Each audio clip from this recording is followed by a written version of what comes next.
नमस्कार, मी पंजाब डक हवामान अभ्यासक मुक्काम पोस्ट गुगळी धामणगाव तालुका शिरूर जिल्हा परभणी। आज आहे 1 मे 2024। आजपासूनचा परत शेतकऱ्यासाठी अंदाज देत आहे, कारण की राज्यामध्ये आता हळदी काढणं चालू आहे, शिजवणं चालू आहे, त्याच्यानंतर कांदा देखील काढणं। सर्व शेतकऱ्यांना सतर्क म्हणून हे अंदाज देत आहे। राज्यातील सर्व शेतकऱ्याला सांगू इच्छितो की राज्यामध्ये आता जवळपास सांगायचं झालं तर 6 तारखेपर्यंत हवामान कोरडं राहणार आहे, म्हणून हे अंदाज लक्षात घ्या। पण राज्यातले सर्व शेतकऱ्याला सांगू इच्छितो, हा तातडीचा मेसेज म्हणतो, राज्यामध्ये 7 मेपासून ते 11 मे दरम्यान वादळी वाऱ्यासह विजेसह काही ठिकाणी गारपिटीसह पाऊस येणार आहे, अवकाळी पाऊस पडणार आहे, रानातून पाणी बाहेर निघणार असा पाऊस येणार आहे, म्हणून हा अंदाज लक्षात येतो। विभागावाई बोलायचं झालं तर राज्यात सुरुवातीला आपण पूर्व विदर्भातून सुरुवात करू।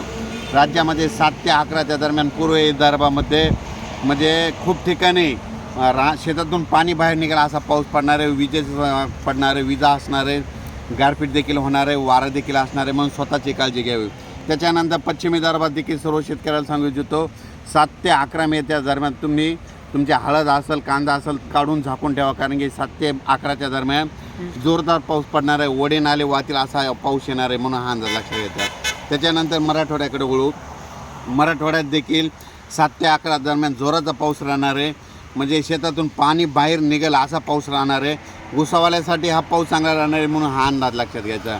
आणि मराठवाड्यातले देखील सर्व शेतकऱ्यांनी ज्यांचा कांदा असेल, हळद असेल, 7 तारखेच्या आत तुम्ही काढून झाकून ठेवा, साठवून ठेवा, कारण की खूप मोठा पाऊस असणार आहे, म्हणून हे अंदाज लक्षात घ्यायचा। त्याच्यानंतर पश्चिम महाराष्ट्राकडे पश्चिम महाराष्ट्रात देखील शेतकऱ्याचा कांदा देखील काढणं चालू आहे, म्हणून त्या शेतकऱ्यांनी काय करायचं, आपण आपल्या कांद्याची काळजी 7 तारखेच्या झाकून ठेवायची, तयारी ठेवायची।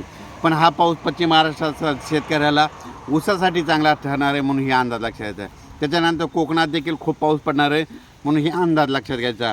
म्हणजे आतापर्यंत यावर्षीच्या उन्हाळ्यामध्ये म्हणजे मेमध्ये सगळ्यात मोठा पाऊस 7 ते 11च्या दरम्यान असणार आहे, म्हणून हा अंदाज लक्षात घ्यायचा। उत्तर महाराष्ट्रात देखील हा चांगला पाऊस पडणार आहे, कांदे काढणे चालू आहे। शेतकऱ्यांनी 7 तारखेच्या तुम्ही तुमचे कांदे झाकून ठेवा, कारण की 8, 9, 10, 11च्या दरम्यान जोरात पाऊस पडणार आहे, शेतातून पाणी बाहेर निघणार आहे असा पाऊस असणार आहे। काही ठिकाणी गारपीट देखील होणार आहे, म्हणून हा अंदाज लक्षात घ्यायचा।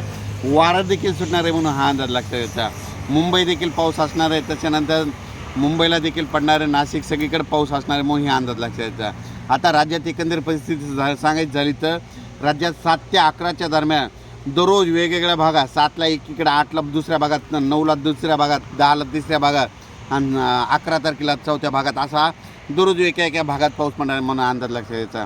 देशात एकंदरीत परिस्थिती बघायची झालं तर देशामध्ये आंध्र प्रदेश, तामिळनाडू, कर्नाटक, केरळ, छत्तीसगड या भागात देखील म्हणजे पावसाळ्यासारखा पाऊस पडणार आहे। त्या भागातमध्ये मुसळधार पाऊस पडणार आहे, तिकडं मुसळधार पडणार आहे, म्हणून त्याचा असर आपल्या महाराष्ट्रावर पाऊस येणार आहे, म्हणून अंदाज लक्षात घ्यायचा।